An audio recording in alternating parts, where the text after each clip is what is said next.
Buenos días. Buenos días, ¿cómo va, Bárbara? Vamos a esperar que se sume Nico y entonces, ¿cómo va Lucio? Entonces podemos dar inicio a este ciclo de encuentros. ¿Cómo va Tito? Con Nico Rivas, que es ahí está. Ya lo estoy viendo. Vamos a gente que se va sumando. Hoy vamos a estar conversando con Nicolás Rivas. ¿Cómo estás, Nico? Hola Nicolás, Darío, ¿cómo andás? Nicolás Rivas te estoy presentando un poco, Nico, para la gente que no te conoce, que Nicolás Dale. Rivas es licenciado en Trabajo Social, es docente de la Universidad de Buenos Aires, ha sido director de la carrera en la Facultad de Ciencias Sociales de la UBA. También es coautor de diferentes títulos que se ha publicado en la editorial Espacio. Nosotros hemos difundido algunas en las que vos has escrito. Y este ciclo de encuentro, Quédate en casa, que lo organizamos con el profesor Lucio Mariani, que es quien colabora, nos convoca hoy a preguntarte, a trabajar con vos, a dialogar un poco sobre la gestión educativa y el trabajo social. ¿Cómo estás, Nico? Buen día. No sé si quedó algo por decir de vos. No, no, muchas gracias. Para que estoy acomodando acá. Ahí se ve Dale. bien, sí. ¿Se ve bien? Sí, sí, sí, sí, yo te veo Ah, y te escucho bien. bueno, bueno. Bueno, muchas gracias Darío por la invitación. La verdad que cuando eh, empecé a ver por las redes lo que vos hacías, dije, mirá qué interesante la iniciativa acá del compañero docente para hacer estas charlas que tienen bueno, son las posibilidades que nos dan las redes en estos tiempos, ¿no? Así es. Yo en realidad, bueno, te sigo siempre en las redes y me parece que sos un referente para los trabajadores sociales que ejercemos la docencia. Digo, hacemos trabajo social desde ese lugar. Y bueno, así que te agradezco la posibilidad de poder compartir un tiempito con vos y poder escuchar algunas reflexiones. Y a mí me gustaría preguntarte, Nico, o sea, comencemos por acá, ¿cómo terminaste escribiendo esas producciones en que uno cuando te lee, digamos, eh, puede dialogar con vos desde ese lugar? Mira, primero la aclaración, lo de, yo te agradezco tu palabra, pero lo de referente no, sí hay algo que siempre he intentado hacer y que intento hacer, es que para, yo ingresé a la docencia en el año 1997 en la cátedra de Alfredo Carballeda en la Universidad Nacional de La Plata, porque yo trabajaba ahí como trabajador social, ni bien recibido, y me sumo a la cátedra de Trabajo Social 1 como ayudante con Alfredo Carballeda.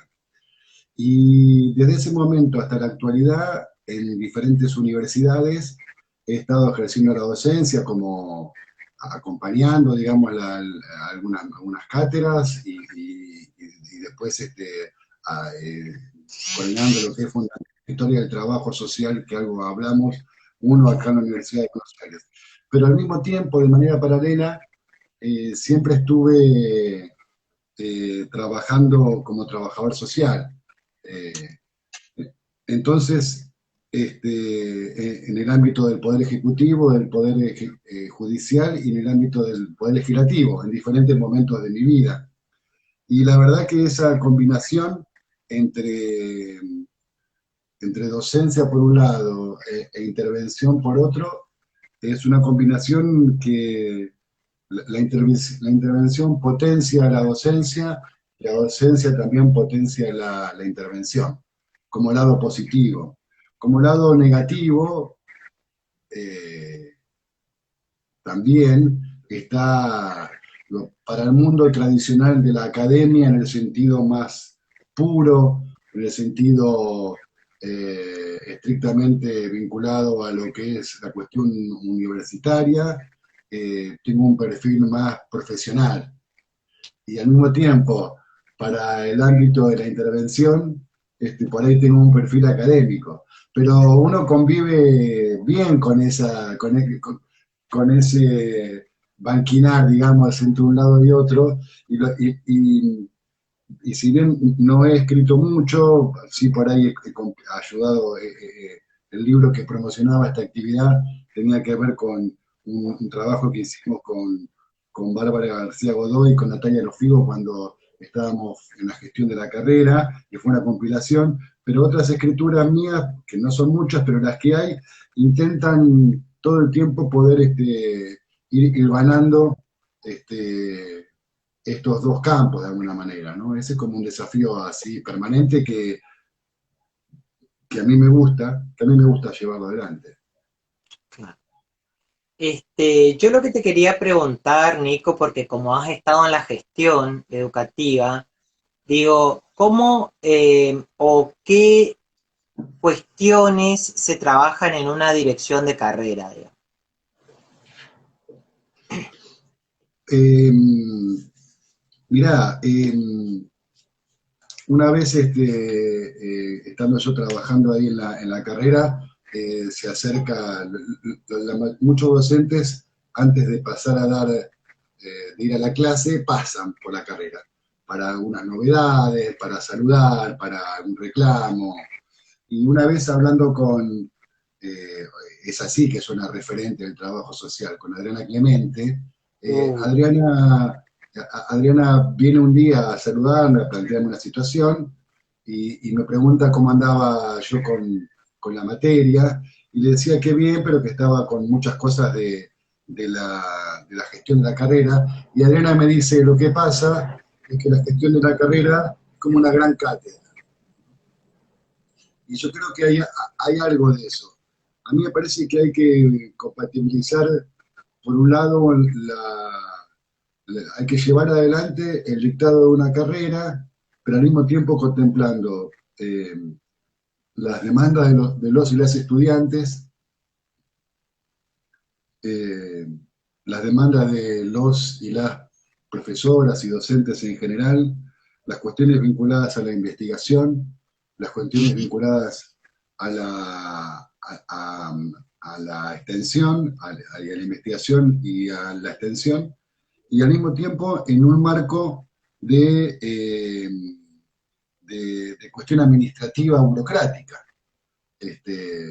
porque hay que discutir, conversar con las cátedras diferentes cuestiones vinculadas a, por ejemplo, a que los contenidos no se superpongan, al mismo tiempo hay que tratar de resolver un problema administrativo de una nota de un estudiante del año 2017 que quedó colgada y el docente no está más, bueno, y hay que seguir, y encima con estructuras burocráticas que están todo el tiempo, por un lado, modificándose, y por otro lado, fíjate, digo, las facultades sociales, por ejemplo, la Facultad de Sociales de la Universidad de Buenos Aires, entre las 9 de la mañana, o entre las 7 de la mañana y las 5 de la tarde, hay aulas disponibles. De las 5 de la tarde a las 11 de la noche, no hay posibilidad de hacer nada porque no hay aulas. Quiero decir, tiene una dinámica. 8 de cada 10 estudiantes en la Universidad de Buenos Aires trabajan, ah, ¿no? Algunos lo hacen en un empleo más formal, el otro informal, con lo cual hay un perfil de estudiante que necesita todo el tiempo propuestas de formación que sean compatibles con su vida laboral, con su hora y media, hora de transporte, de llegar a la facultad. Bueno, todas estas cuestiones hay que congeniarlas. Eh, las demandas que llegan a través de las redes, también, una circulación de opiniones, y al mismo tiempo tratar de imprimirle un perfil, una impronta a esa gestión que al tiempo que respete la razón de ser de la universidad, que tiene que ver básicamente con la pluralidad y con las diferentes voces, porque si no, no hay destino. ahí, también uno no puede negar su propia perspectiva, su propia identidad, y ahí hay que compatibilizar eso todo el tiempo. Pensaba también, Nico, en hacerte esta pregunta por ahí para la gente que no ha pasado por el claustro universitario. ¿Cómo son las elecciones? Digo, ¿cómo uno puede aspirar a llegar a ser director de una carrera? Digo, ¿no? ¿Cómo es eso en la universidad? ¿O cómo lo hacen ustedes? Sí, sí, el sistema universitario argentino eh, tiene en líneas generales, después de la reforma del año 18, un sistema de cogobierno eh, que muestra sus límites y que resulta necesario reformar, después vamos a ese punto, pero que está dado por la participación del claustro estudiantil, del claustro docente y del claustro de graduados. Un claustro de graduados que fue pensado allá por la década del 20, del 30 por los reformistas como esta idea de poder conectar demandas y necesidades de la sociedad y la vida fuera de los claustros con la propia dinámica interna. La idea de claustro ya es una idea que tiene en sí mismo un problema porque implica un cierre, ¿no? Este, implica como una autonomía casi total. Pero las elecciones tienen que ver bueno, con participación política dentro de espacios políticos universitarios. Yo formo parte hace muchos años de la agrupación de estudiantes, graduados y docentes Lucía Cuyen, y en ese marco identitario, junto con alianzas políticas, con otros sectores sociales dentro del campo del trabajo social o de otras disciplinas en la Facultad de Ciencias Sociales, es que participamos de la vida política de la facultad. Eh, y ahí hay elecciones donde los estudiantes, de manera, en algunos casos directa, en otros casos indirecta, docentes y graduados, votan diferentes alternativas que se presentan y esto después es ratificado por el máximo gobierno de la facultad, que es el Consejo Directivo. Hay algunas universidades nacionales que por suerte tienen elección directa, no, Claro. no es colegios electorales, de alguna manera, para que se entienda. La Universidad de Buenos Aires en ese sentido ha quedado muy atrás de esos mecanismos de participación. La última vez que se discutió el estatuto universitario para avanzar en reformas, ya prácticamente hace más de 15 años, y no se ha vuelto a modificar. Eh, Hay un peso muy importante de el claustro más pequeño, que es el claustro de los profesores, tiene un peso de la mitad de los representantes dentro del sistema universitario. Los docentes como tal no tienen un lugar específico en la representación política, sino que está a partir del claustro los docentes me refiero a aquellos que son ayudantes, jefes de trabajo práctico, no lo que sería profesor asociado titular o adjunto, y tienen que mediar su participación en el claustro de graduados, y eso es antiguo, ya está perimido. Muchas universidades lo han modificado, han puesto elección directa. La UBA en ese sentido, si bien tiene otras cosas muy interesantes vinculadas a su masividad, a su heterogeneidad, a su espacio de participación política, en el sentido de su propia vía democrática y sus mecanismos, no se ha actualizado y tiene más bien una política conservadora en ese sentido. Claro.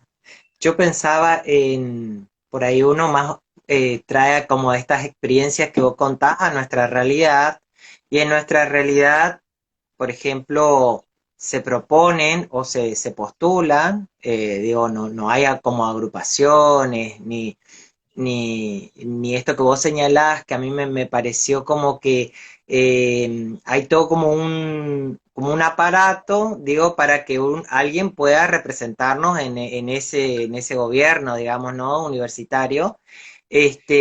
Ahí, ¿cómo es? ¿Se arman listas? Digo, ¿cómo se reúnen? ¿Se proponen? ¿Alguien dice, bueno, yo quiero ser, o ahora me toca a mí? O ¿cómo sale? ¿Cómo surge eso? Digo, hay que Sí, presentar listas. sí, sí. Una, hay,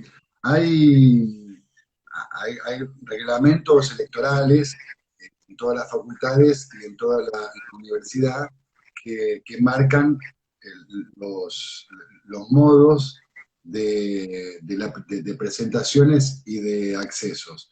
Eh, en las universidades públicas lo que hay básicamente son agrupaciones universitarias que en algunos casos tienen mayor o menor relación con estructuras partidarias de afuera. Eh, yo diría que no son necesariamente el espejo, no es que el Partido Justicialista tiene su agrupación, ni que tampoco el radicalismo o el Partido Obrero, pero hay puntos de contacto entre las estructuras partidarias, digamos, y las estructuras de organizaciones universitarias, aunque no son necesariamente lo mismo. Ah, Eh, y en ese ámbito, por ejemplo, suponiendo que vos mañana querés ser candidato a algo, lo que te pide el reglamento es que tengas avales, ¿no? ah, Por ejemplo, si el claustro de estudiantes son, vamos a suponer, 1000 estudiantes, te piden que tengas por lo menos 100 firmas de estudiantes que avalen tu candidatura, o ah, 50. Entonces, claro. una junta electoral dice, bueno, esta candidatura está avalada, puede presentarse tiene por ejemplo, si querés ser representante estudiantil, te pide por lo menos que tengas 6 materias aprobadas. Claro. Hay como una serie de requisitos Sí. que, que en definitiva después una junta electoral es la que va viendo los diferentes pasos. De alguna manera refleja en algunas características el sistema electoral nacional. Quiero decir, si mañana vos querés ser candidato a concejal, lo más probable es que te acerques a una agrupación o vecinal o una estructura partidaria y ahí uno vaya como ganando. Después está en el terreno de las legitimidades políticas, ¿no? Que ya entra en otro orden menos reglamentario. Pensaba que también eso es una muy buena práctica para los colegas que después incursionan en las cuestiones más políticas partidarias. Digo, la universidad en eso está bueno porque es tu experiencia, digamos, ¿no? Si te interesa esa cuestión. Sí, sí, sí, de hecho, eh,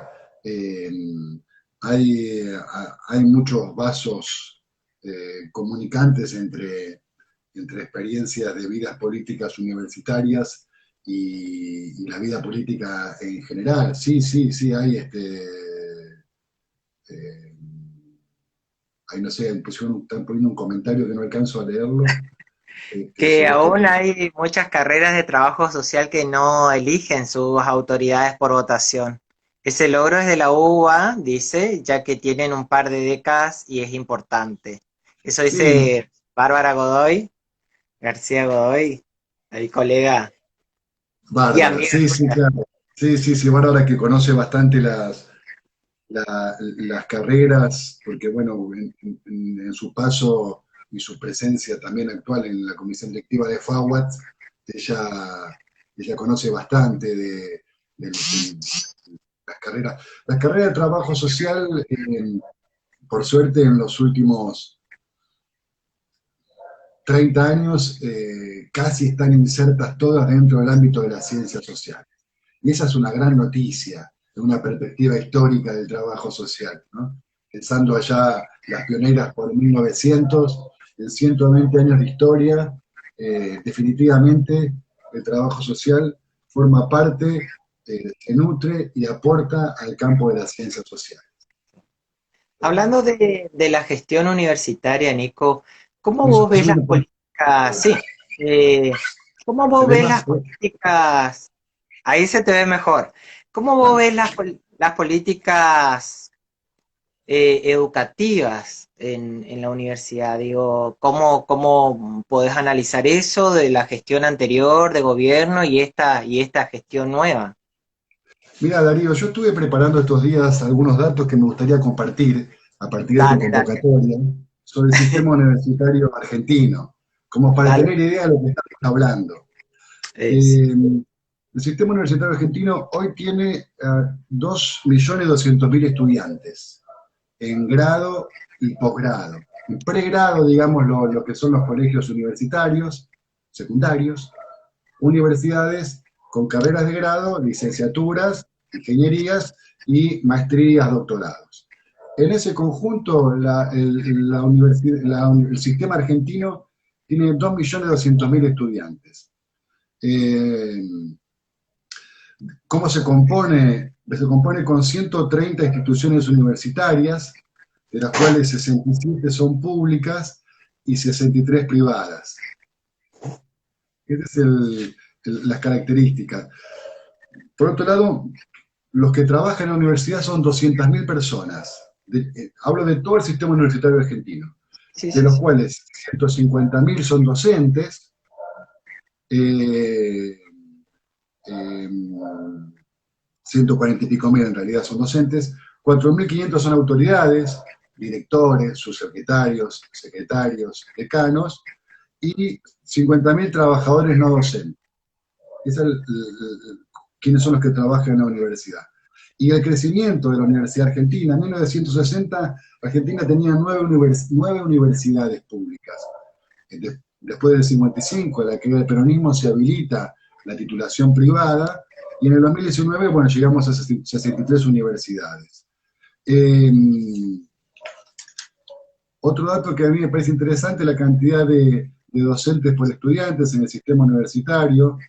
Hay cada 12 estudiantes un docente, y al mismo tiempo de los 150.000 docentes, y fíjate este dato que interesante, que es, de los 150.000 docentes que tiene la Universidad Argentina, el 70% son de dedicación simple, ahora lo explicamos, el 20% de dedicación semi-exclusiva, y el 11%, el 10% de dedicación exclusiva.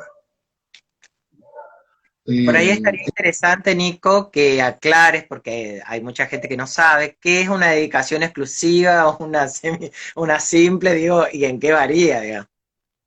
Uno, cuando entra como docente a la universidad, hay dos maneras de entrada, que es una designación interina que puede o no ser ratificada por un concurso. ¿Sí? Los concursos docentes son el modo de legitimar la presencia de uno en un cargo, que rinde un examen entre varios, y de esa manera quedan en ese cargo.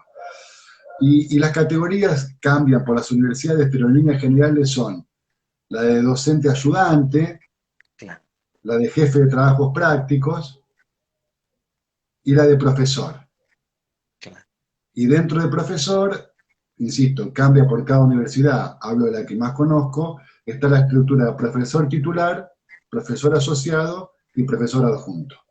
¿No? Son como 6 categorías diferentes. Estas 6 categorías diferentes se cruzan también con las dedicaciones, que son dedicación simple, cuya obligación es la de 10 horas por semana de trabajo, Claro. que la retribución de más bajo paga, digamos, la dedicación semi-exclusiva, que es 20 horas de dedicación, y la dedicación exclusiva, donde uno le dedica 40 horas semanales a su tarea docente. Eh, pero miren, en el sistema universitario, de cada 10 docentes, 7 de alguna manera tienen, obviamente, yo diría, entre 7 y 8 tienen 2 trabajos. De cada 10, entre 7 y 8 tienen 2 trabajos, y hay 2 que se dedican directamente a la tarea docente. Esto yo no tengo la evolución histórica, pero me animo a decir que es muy probable que a partir de la década del 90, cuando hubo un fuerte desfinanciamiento de, del sistema universitario, eh, eh, se haya multiplicado la dedicación simple, que al mismo tiempo que agrandan la masa de docentes, también generan una dificultad, que es la de no poder dedicarle más tiempo a la docencia, a la investigación y la extensión, porque para generar los ingresos que permiten la reproducción de la vida, resulta necesario tener otro trabajo. Es así. Sí, sí, coincido con lo que vos decís y creo que también eso termina impactando en la precarización, ¿no? Digo, o sea, necesariamente vas a tener que buscarte otro trabajo como para desenvolverte algunas cuestiones de tu vida cotidiana.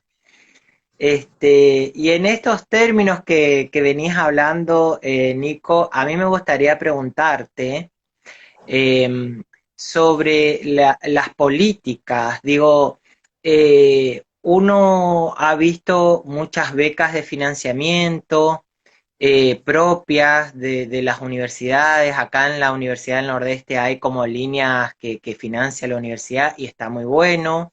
Colabora también para que el docente o los estudiantes puedan incursionar en la cuestión de investigación, digamos. ¿Cómo se trabaja eso en la UBA? O en la carrera donde vos más conocés. Mirá, eh, perdón, repasando unas informaciones, unos datos en estos días para esta charla, leí una nota del diario Clarín, en pleno gobierno de Cristina Fernández, donde admitía, usaba esa palabra, que, eh, que había aumentado la terminalidad en el sistema universitario a partir del sistema de becas que había desarrollado la Secretaría de Políticas Universitarias dentro del Ministerio de Educación. Eh, si uno mira todos los indicadores, eh, por ejemplo, las becas para maestría, doctorado en el sistema universitario, entre asistieron a una duplicación y triplicación entre los años 2007 y 2015. Queda claro que hay un acceso desigual al sistema universitario. Y está, yo cuando arranco, yo doy clase en primer año, ¿no? Que para mí implica un desafío mucho mayor. No quiero decir que sea más difícil, digo que es un desafío mayor que ejercer la docencia en los últimos años. A mí todo el tiempo me obliga a repensar lo que estoy diciendo porque son chicos y chicas que acaban de terminar el secundario. Y lo primero que yo hago es preguntarles en líneas generales, cuando estamos en las primeras clases, a qué se dedican, si trabajan y demás. Y es muy claro en los turnos, ¿no? Los y las estudiantes que van a la mañana a cursar tienen la posibilidad de que sus padres puedan ayudarlos, y lo de la tarde y lo de la noche están Claro. trabajando o también necesitan algún tipo de beca y de estímulo para poder estar dentro del sistema universitario. Resulta clave en algunas circunstancias conseguir las becas que permitan que uno pueda permanecer dentro del sistema universitario. Fíjate vos que la principal deserción que se da dentro del sistema universitario se da en el pasaje del primero al segundo año. Ahí casi el 50% o deja o cambia de carrera. De cada 10 que entran al segundo año, 5 dejan o cambian de carrera. Y ahí resulta necesario fuerte el acompañamiento y los sistemas de becas, la verdad que contribuyen a poder tener una permanencia dentro del sistema. Exactamente. Sí, es así. Nosotros nos encontramos, yo doy clase también en primer año y nos Sí, pasa sí. exactamente lo mismo, Nico. O sea, y uno está constantemente pensando a ver qué estrategia, cómo recuperamos a ese estudiante, cómo lo incentivamos. Y digo, y tiene que ver también con esto, digo, con otras necesidades que se cruzan, no solo en la formación como proyecto de vida, sino también, digo, hay una necesidad social de trabajar, de salvar la cotidianidad. Y en ese sentido, te quería, no quiero dejar pasar porque quiero escuchar tu opinión. Hoy vos hablabas de la cantidad de universidades privadas que ha crecido, y que eso es cierto, estadísticamente es así. Y generalmente uno tiene o se construye desde los medios, yo te voy a dar mi opinión, se construye desde los medios que las universidades privadas resultan ser mejor que las públicas. Y digo, y todo lo que sale de la universidad pública, por ahí es como que es medio dudoso. Y cuando uno mira algunos rankings, algunas encuestas, digo, la UBA indiscutiblemente es un polo de referencia en América Latina, esto es así, en los rankings dan así, después, bueno, aparecen la Universidad de Córdoba también como una gran referente en la formación y después, bueno, seguirán otras. Digo, ¿por qué estos datos de la realidad no van de acuerdo con los discursos que uno escucha en el colectivo social, digamos, digo, en la ciudadanía o en los medios? A partir de los años, fines de los años 80 y principios de los 90, y de hecho Argentina avala eso con una formalidad que no modificaba necesariamente mucho la situación, pero que avanza. El sistema universitario ingresa dentro de un bien que, que tiene su característica mercantil dentro de la sociedad. Y esto se ve mucho en el sistema de posgrado, cómo se mercantiliza a partir de la década del 80 y el 90. La,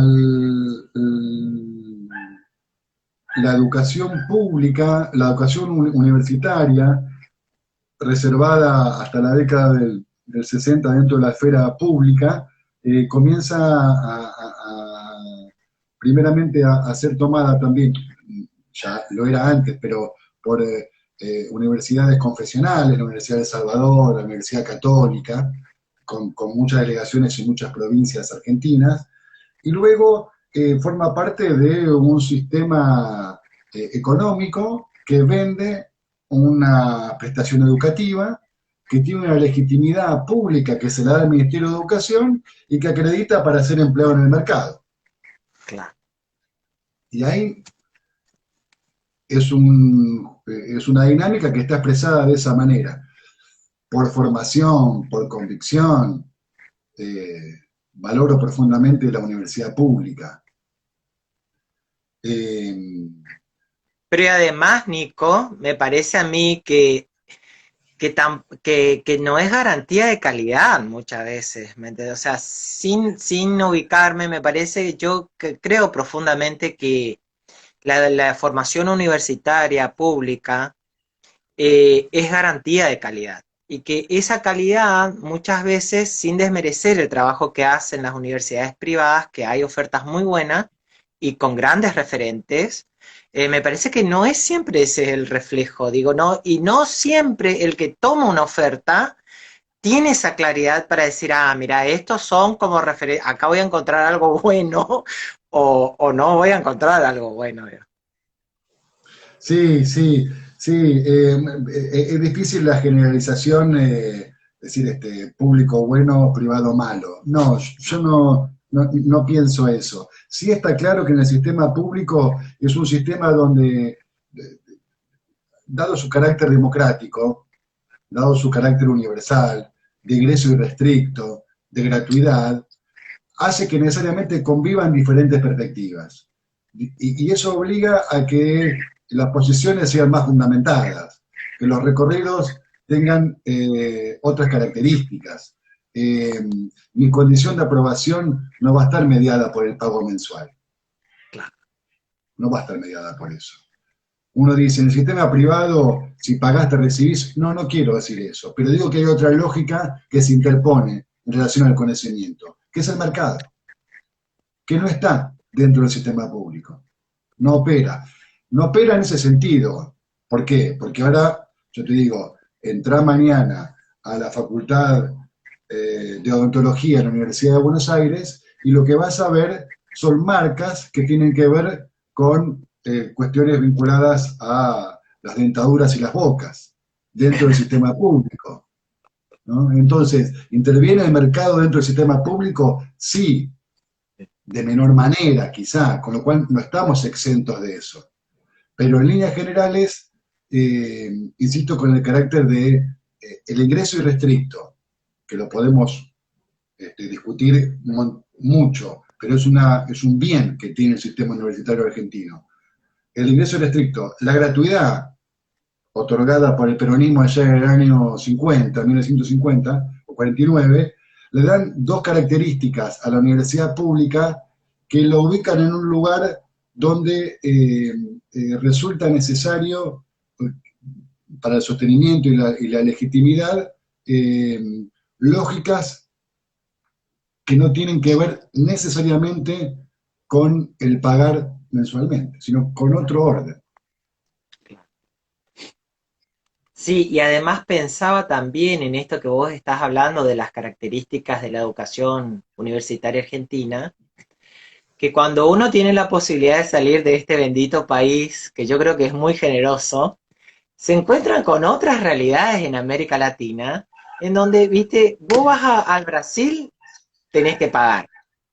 En Chile vienen con una lucha impresionante con el tema de la gratuidad educativa, y digo, Sí. y eso genera, me parece a mí, que no genera como beneficios a la sociedad. Digo, a mí me parece que muchos de los cuadros que hoy se tienen en la gestión de gobierno, por no decir la mayoría, ha salido de la formación pública y eso me parece que está bueno. Y voy a esto porque lo escuchaba a Berbisky hace unos días hablando de la renuncia de Adriana. Adriana Prigos es una referente en nuestro país y la verdad que me sonó como, me quedó como esa cosa de tristeza, digamos, ¿no? Porque Adriana para los que estamos en educación es una referente, viene del campo popular, digo, hay como otra lógica ahí. Y la verdad que me sorprendió, digo, no sé cómo te tomó a vos en términos personales o de gestión, digamos, ¿qué opinión tenés sobre eso? Mira, primero en relación a los dos países que nombraste, en el caso de Brasil, lo que yo tengo entendido es que el sistema universitario público no es pago, lo que pasa que eh, es con examen de ingreso. Es decir, eh, tiene cupos, tiene cupos, y el que no ingresa esa vez tiene que optar por el sistema privado. En el caso de Chile no. En el caso de Chile tienen un porcentaje muy pequeño que lograron después de mucho tiempo de lucha de gratuidad y el resto es ir al banco privado a que te saque el crédito para que vos lo termines pagando. Hoy recuerdo que lo hablábamos con algunos colegas chilenos en algún momento, este, el estudio universitario hoy tiene valor de un auto 0 kilómetro de mediana gama, ¿no? Eso es lo que vale una carrera universitaria en Chile, esos valores prorrateados mensualmente. Eh, Acerca de tu pregunta, sin lugar a dudas que Puigros es su apellido, por su padre y por ella, tiene que estar vinculado al sistema educativo de la universidad pública, de la producción de conocimientos, y es una referente. Eh, yo había escuchado ya hace un tiempo algunas dificultades que había el interior del Ministerio de Educación, pero yo creo que no hay que darle más personalmente. Me parece que son disputas que se dan en un ámbito de gestión que tienen ribetes como de fuerte oposición, cuando en realidad me parece que está claro que no pudieron seguir adelante de manera conjunta el ministro y la que era la virtual viceministra, pero me parece que son las consecuencias de llevar adelante políticas. Y cuando se llevan adelante políticas aparecen matices, aparecen disputas, aparecen tensiones que se van procesando, a veces de una manera para una continuidad en conjunto, y a veces como para un acompañamiento de otro lugar. Dubros Claro. se fue y lo que dijo a los 5 minutos es, yo soy parte de este proyecto político y acompaño en las políticas educativas y seguiré asesorando o acompañando desde otro lugar. ¿Da pena? Sí, da pena. Sí, da pena. Sí, sí, da pena. Pero me parece Vos que sabés también tiene que ver... No, vos sabés que a mí, y quiero confesarte esto, yo tenía como muchas expectativas en términos educativos de esta gestión, lo sigo teniendo, por algunos programas, pensando en la línea del gobierno kirchnerista, digo que se habilitaron como muchas capacitaciones y formación a nivel del Info que eran de muy buena calidad, y que todavía la seguimos esperando. Pero me llamó mucho la atención la designación de Trota, digo, desde el lugar de donde vienes, más allá de su historia familiar, viste, a mí particularmente no, es como que todavía no me termina de cerrar, digamos, ¿no? Pero bueno, hay que seguir apostando a la cosa y a esto que es hacer política, digamos. Y no sabría muy bien qué decirte, porque a mí me parece hay bases, hay como principios que trascienden a los funcionarios. Quiero decir, eh, la defensa de la universidad pública, las políticas que lleven adelante posibilidades de accesibilidad y cobertura en estos tiempos donde resulta tan necesario la conexión, la conectividad. Eh, eh, el acompañamiento a fortalecer la terminalidad educativa en el sistema secundario. De cada 10 pibes que entran a la secundaria, hay 3 o 4 que no terminan. Claro. Bueno, y ahí tenemos un problema, ahí tenemos un problema, ahí tenemos un problema. Justo te quería Con lo cual, preguntar eso, digo, ¿qué políticas implementó la universidad a partir de esta situación de emergencia sanitaria? Digo, se tuvieron a nosotros nos sorprendió, digo, todos los contenidos en la presencialidad, tuvimos que repensarlos con un atino de criterio, digo, en función de que la conectividad no es buena y al tiempo que el estudiante esté navegando, también, digo, hay gente como que labura para comprarse sus datos y poder bajar, digo, hay toda una serie ahí de cosas para ver, digo, ¿cómo te encontró a vos? ¿Cómo le encontró a la universidad en ese sentido?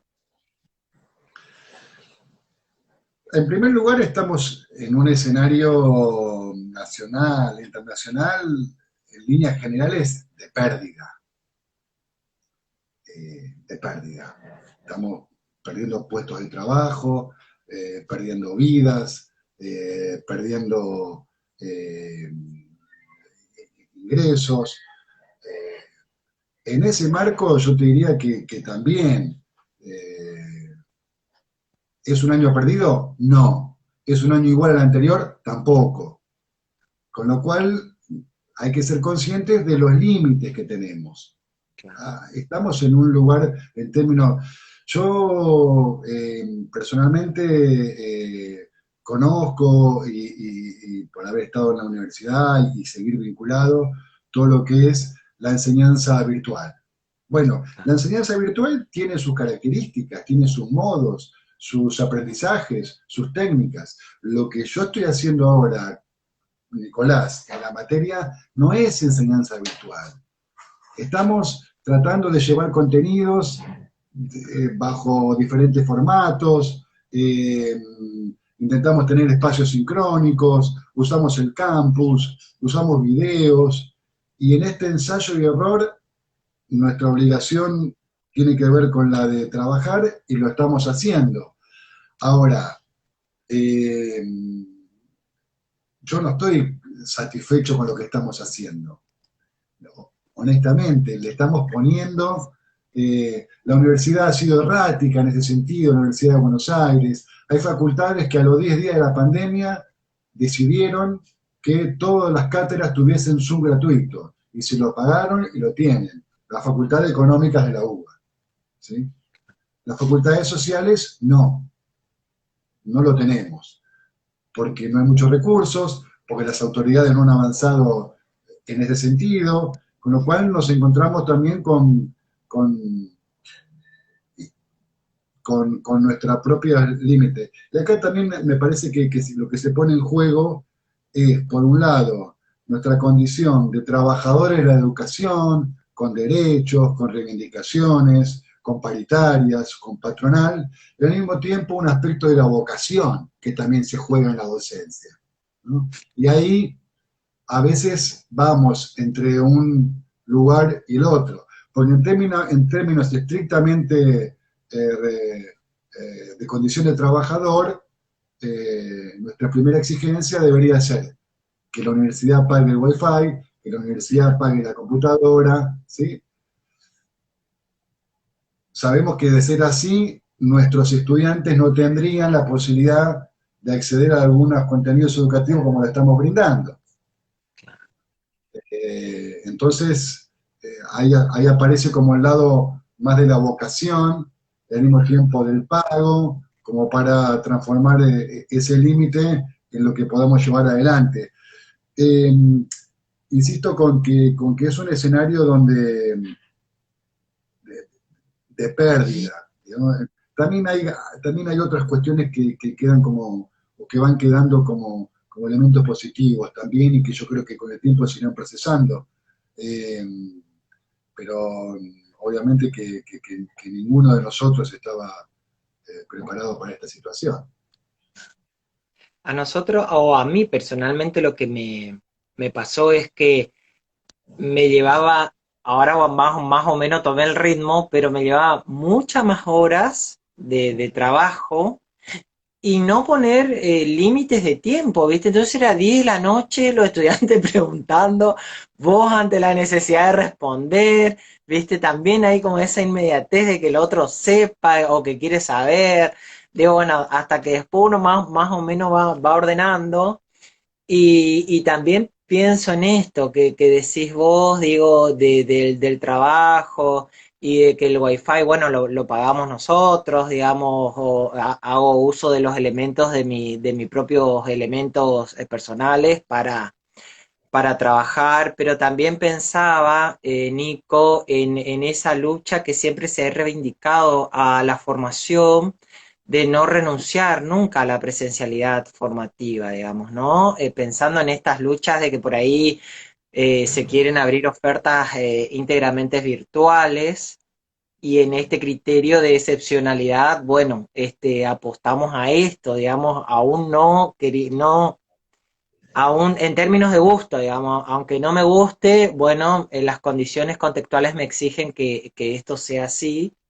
Y me parece que hay muchos contenidos que la práctica misma, digo, de los trabajadores sociales, digo, una cosa que queda truncada, y a la innovación también de pensar, bueno, cómo podemos abordar teóricamente algunas cuestiones y bueno, otras cuestiones se tendrán que recuperar cuando vuelva a esta normalidad nueva, digamos, ¿no? No sé qué pensás vos.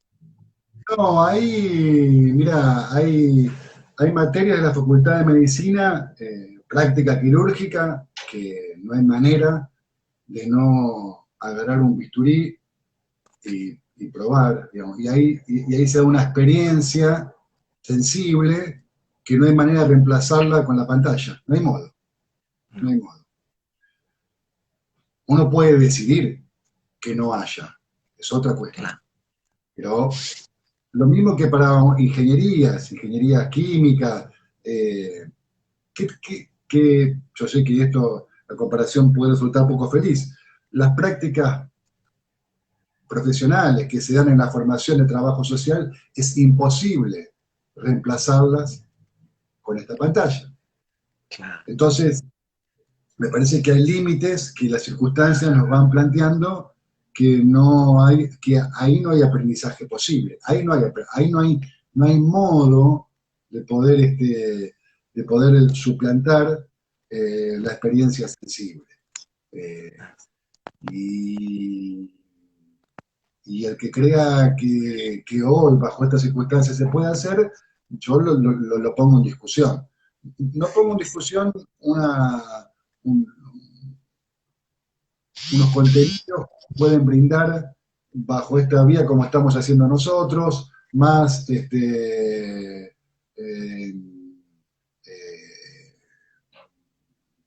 más videos, más y demás. Pero hay una parte que necesariamente remite a un contacto directo. Acá hay alguien que dice que habla. Acá hay gente de Corrientes que está reclamando tu presencia, tu presencialidad en Corrientes para seguir el debate y la conversa, digamos. Y Sí, digo, y sí, eso es irreemplazable, digo, la pantalla es obvio, o sea, es pantalla. sí, sí, es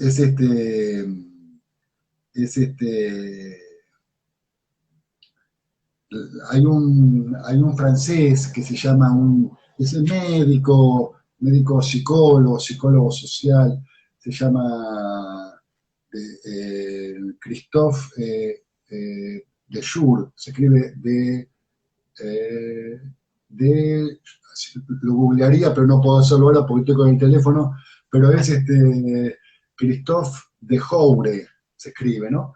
Y él viene trabajando hace muchos años todo el tema del padecimiento y el malestar en el trabajo.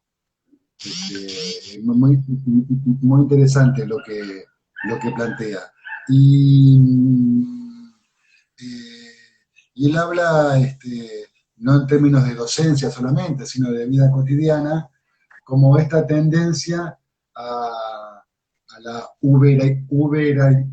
habla de Uber, el proyecto de Claro. uberización de la vida cotidiana, en el sentido de llevar adelante los procesos laborales mediante un sistema que es el teléfono, ¿no? Con red y plataforma, ¿no? Donde no aparece el compañero de trabajo, no aparece el empleador, y hay una especie de, lo que recién mencionabas vos, una especie de autorregulación de la jornada de trabajo, como un control permanente sobre sí mismo, donde antes te lo ejercía la institución eso. Digo, yo trabajo en lo que antes era el patronato de librados, llegábamos, teníamos que firmar a la mañana, cuando nos íbamos firmábamos, o a la tarde, hay un control institucional, hay una producción que se mide, hay un coordinador que está mirando, todo esto desaparece, pero no para bien, para mal, porque lo que aparece es el propio disciplinamiento a partir de un dispositivo que es el que te controla. Es un problema, Así es un problema. así es. Coincido con vos con estas apreciaciones. Nico, la verdad que es un placer escucharte. Personalmente es la primera vez que puedo conversar con vos y tener un diálogo de cosas que me interesan mucho. Y bueno, como para ir cerrando, agradecerte, la verdad que un placer y gracias por el aguante, por el tema propuesto para conversar. Y bueno, hacer pública el compromiso de que en algún momento vengas a Corrientes Ah, a conversar, a seguir debatiendo, a reflexionar, a pensarnos. Me parece que eso está bueno y que sirve para que mejoremos nuestras prácticas profesionales y enriquecernos como profesionales, ¿no? Así que bueno, no sé, la verdad, no sé si querés decir algunas palabras. sí, Este, quiero agradecerte la invitación, valorar el estilo informal, formal que tenés. Yo ya te había visto en algunos otros vivos. Y buenísimo si esto también le sirve a los que están escuchando y me parece que todo esto contribuye a a agrandar los debates y a intercambiarnos y a conocernos. Así que la verdad que muy agradecido por la invitación. Y Bueno, nos vemos allá. Queremos comentarle a la gente que ha estado en la presencialidad que esto queda grabado en la plataforma, o sea que pueden escucharlo y seguir pensando con vos estos tópicos que hemos trabajado hoy o que hemos intentado abordar. Y bueno, Nico, en otros casos sería un fuerte aplauso para el disertante, pero acá te mando abrazos. Y bueno, la gente está como muy entusiasmada de tenerte en el 2021, dice, te queremos en el 2021 en Corrientes. Nos ponemos la vacuna y vamos. Personalmente sería como mucha alegría para nosotros Sí, tener sí, acá, bueno, ya te digo porque creo que sos un referente, aunque vos no lo asumas, para nosotros que te leemos, que estamos en la formación, terminás siendo alguien que siempre lo leemos. Así que bueno, Nico, muchas gracias por tu tiempo, y te mandamos saludos. gracias, gracias Darío, muchas gracias por la invitación y a disposición. Dale, Sí. dale. Nos estamos viendo. Chao, chao.